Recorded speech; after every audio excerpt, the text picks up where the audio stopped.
नमस्कार। Royal study with Ajay Shastri के YouTube channel पर आपका हार्दिक स्वागत है। यदि आप किसी भी कंपटीशन की तैयारी करते हैं जिसमें हिंदी विषय महत्वपूर्ण है तो आप मेरे चैनल को निःशुल्क सब्सक्राइब कर सकते हैं। हम प्रतिदिन 7 बजे एक हिंदी का वीडियो आपको निःशुल्क देते हैं, तो आप मेरे चैनल को सब्सक्राइब कीजिए, दोस्तों में शेयर भी करना मत भूलिए। तो आज हम शब्दों में व्युत्पत्ति के आधार पर शब्दों के बारे में चर्चा करते हैं। व्युत्पत्ति का मतलब होता है रचना के आधार पर जो शब्द रचे गए हैं। रचना के आधार पर शब्द आपके 3 प्रकार के होते हैं, जिसमें सबसे पहले रूढ़ शब्द होता है और रूढ़ के बाद आपका यौगिक होता है, यौगिक के बाद आपका योग रूढ़ शब्द होता है।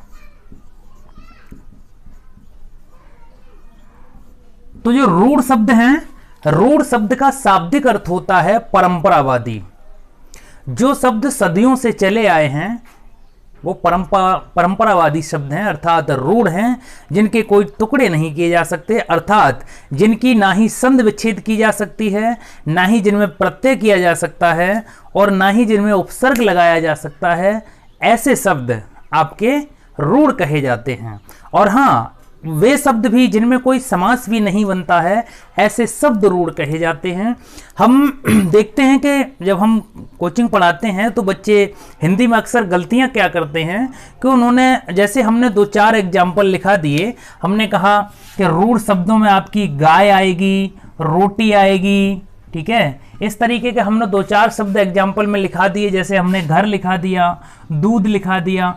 इस तरीके से बालक क्या है कि वो याद कर लेते हैं कि जो 2 शब्द हैं वो रूढ़ शब्द हैं, लेकिन ऐसा नहीं है, ठीक है। क्योंकि रूढ़ शब्द का मतलब है परंपरावादी, अर्थात जो सदियों से चले आ रहे हैं। और हिंदी में अर्थ क्या है कि जिनके टुकड़े न किए जा सकें, जिनमें संधि, समास, उपसर्ग, प्रत्यय न लगाया जा सके, ऐसे शब्द आपके रूढ़ कहे जाते हैं। तो आइए रूढ़ शब्दों पर सबसे पहले हम चर्चा करते हैं कि रूढ़ शब्द क्या है।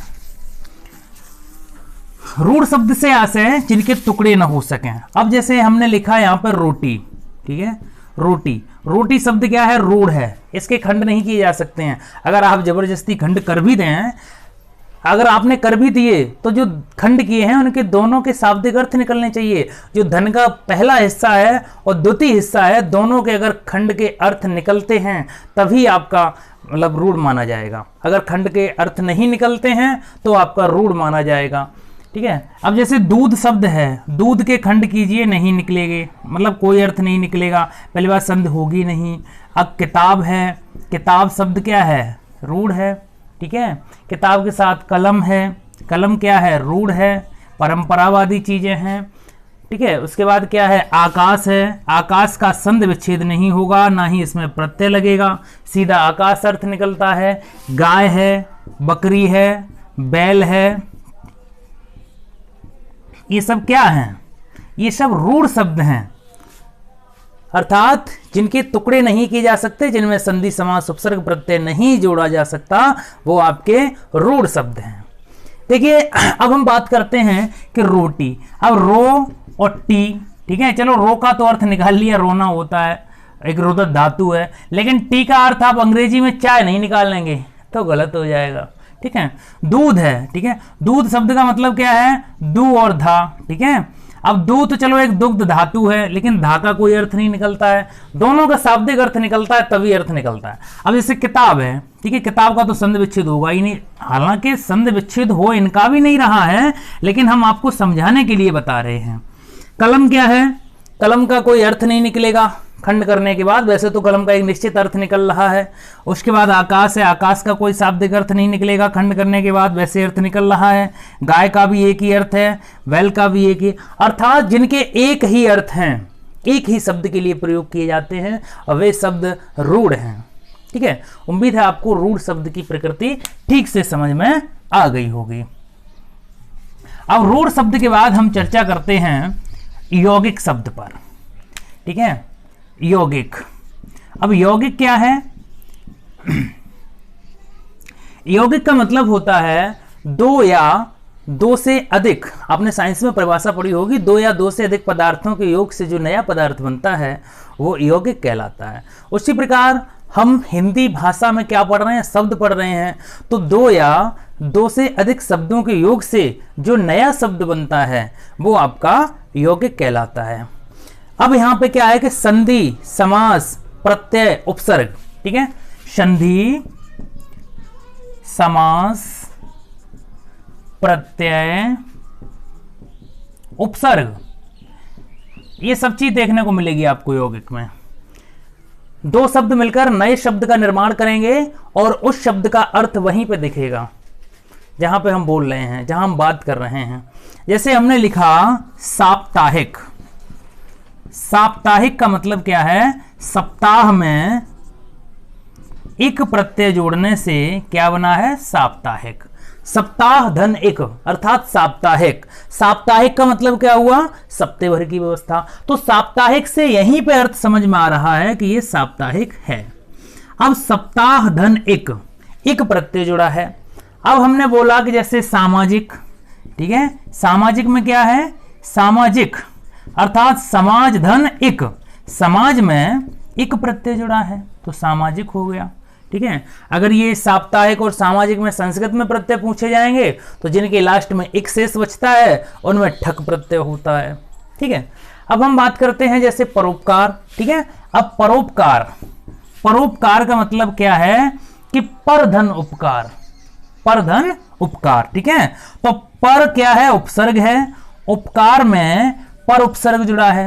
देखिए मैंने क्या बताया आपको, प्रत्यय मिलेंगे, उपसर्ग मिलेंगे, यहां पे क्या है, पर उपसर्ग है। लेकिन परोपकार दिखता कब है, जब कोई हमारे ऊपर परोपकार कर देता है तब हमें लगता है कि उसने परोपकार किया है, तो अर्थ वहीं पे दिखता है जहां पे होता है, ठीक है। उसके बाद बात करते हैं जैसे और लेते, जैसे राष्ट्रपति, ठीक है। अब राष्ट्रपति क्या है, राष्ट्रपति जैसे इसका अगर हम वो करेंगे समास विग्रह, ठीक है, तो राष्ट्र धनपति अर्थात राष्ट्र का पति, इसका समास विग्रह होगा राष्ट्र का पति, ठीक है। मतलब क्योंकि राष्ट्र का पहला नागरिक भारत का कौन है, राष्ट्रपति होता है, तो राष्ट्रपति क्या हुआ कि राष्ट्र का पति अर्थात राष्ट्रपति संबंध का के, तो इसमें संबंध तत्पुरुष समास होगा राष्ट्रपति में, ठीक है। अब बात करते हैं जैसे रसोई घर, रसोई घर क्या है कि रसोई घर भी एक समास है। अब कौन सा समास है इसमें, जैसे रसोई घर का तात्पर्य यह है कि रसोई का घर नहीं, रसोई का घर नहीं, रसोई के लिए घर। अब रसोई कोई लड़की थोड़ी नहीं है, ना कोई लेडी है जो उसका घर होगा, ठीक है। संबंध कब होता है, काकी के, कोई चीज दर्शाई जाती है। अब रसोई किसके लिए है, रसोई बनाने मतलब रसोई करने के लिए घर है, तो रसोई के लिए घर, तो रसोई के लिए घर क्या हुआ, रसोई घर, ठीक है। तो रसोई घर में कौन सा समास हुआ आपका, होगा तो तत्पुरुष समास ही, ठीक है। अब बहुत सारी चीजें हैं। अब जैसे हमने आपको बताया समास भी क्लियर हो गए, यौगिक में आएंगे, अर्थ यहीं पर निकलेगा। साथ ही साथ हमने देखा स्वागत, ठीक है। स्वागत, अगर स्वागत शब्द का मतलब क्या है कि आपने मेरा आदर सत्कार किया तो भाई स्वागत हो गया, पता लग गया कि हाँ आपने अभिवादन किया है, ठीक है। अब स्वागत की अगर हम संधि विच्छेद करेंगे तो सुधन आगत, ठीक है। चूंकि यहाँ पे ऊ की मात्रा है और यहाँ पे आ है, तो ऊ और आ मिलके क्या बनता है, उआ, ठीक है। तो जो उआ यहाँ पे बना है अर्थात एड़ संधि होगी, यको एड़च सूत्र के अनुसार स्वागत में एड़ संधि होगी, तो मेरा संधि वाला भी पॉइंट सही गया। अर्थात यौगिक शब्द वे हैं जिन दो या दो से अधिक शब्दों के योग से शब्द बनते तो है मिलकर, लेकिन उनका जो शाब्दिक अर्थ होता है वह वहीं पर स्पष्ट हो जाता है कि क्या है, ठीक है। उम्मीद है आपको चीजें स्पष्ट रूप से समझ में आई होंगी। अब जैसे और भी देखते हैं, जैसे राजमाता है, राजमाता मतलब राज की माता, ठीक है, राज्य की माता, ठीक है। पहले राजमाता हुआ करती थी, राजा होते थे तब, ठीक है। तो राजमाता में क्या है, राज्य की माता, संबंध अर्थात इसमें क्या है, यौगिक है, ठीक है। उम्मीद है आपको स्पष्ट रूप से यौगिक की परिभाषा समझ में आई होगी। आइए अब अगले पॉइंट की तरफ चर्चा करते हैं, योग रूढ़ की तरफ। योग रूढ़ क्या है,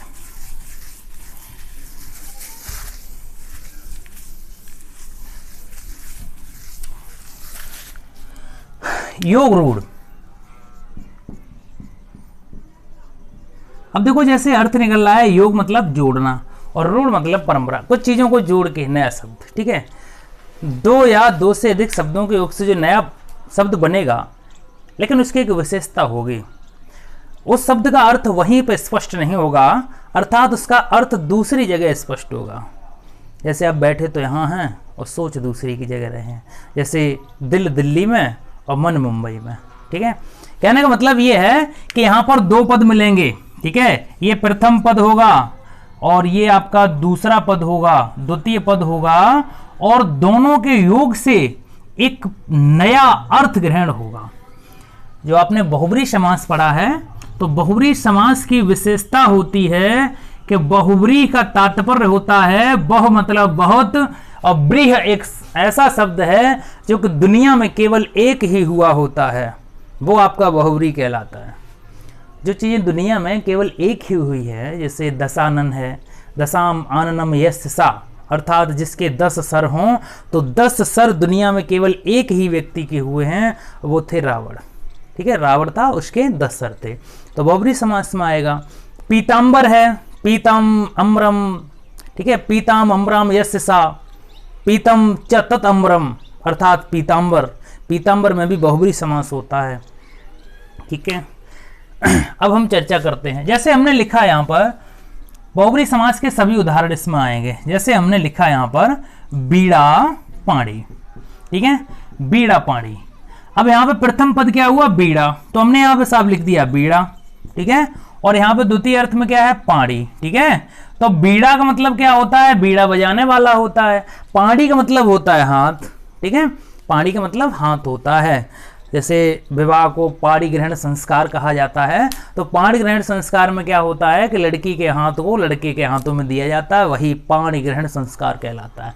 तो बीड़ा पाणी अर्थात बीड़ा है जिसके हाथ में, बीड़ा है जिसके हाथ में, केवल एक ही के हाथ में है, वो हमारी माता हैं सरस्वती, ठीक है। सरस्वती, बागदेवी, बागेश्वरी, भारती, शारदा, ये सब क्या है, सरस्वती के पर्यायवाची हैं। तो बीड़ा पाणी का मतलब हुआ सरस्वती, यानी दो पद मिले, बीड़ा और पाणी, और तृतीय अर्थ कहां निकला जाके, सरस्वती में, ठीक है। बहुत सारे एग्जाम्पल हैं। अब जैसे पीताम्बर हो गया, आशुतोष हो गया। अब जैसे हम देखते हैं जलद, ठीक है, जलद, जलद का मतलब हुआ जल और दा। अब साहब कहोगे दा का मतलब क्या निकलता है, तो दा का मतलब हम निकाल रहे हैं, जल का मतलब होता है जल, पानी, ठीक है। और दा का मतलब है, अगर कहीं भी किसी भी शब्द में अंत में अगर दा शब्द लग के आता है तो वो दाता होता है। और दाता हमेशा कोई चीज देता है वो मुफ्त में देता है, वापस नहीं लेता है, ठीक है। तो जिस शब्द के पीछे अगर दा शब्द लगा है तो वो देने वाला है, फ्री में देने वाला है, कोई भी चीज हो, ठीक है। अब जैसे जलद, दा मतलब दाता। अच्छा, दाता कौन है, फ्री में देने वाला। तो पानी हमें फ्री में कौन देता है, बादल देता है, बाकी सब पैसे लेते हैं। अगर आप ट्यूबवेल से भी पानी लेंगे तो पैसे लगेंगे, आप बोतल का पानी पिएंगे तो भी लगेंगे, नल के भी पानी के पैसे लग ही जाते हैं।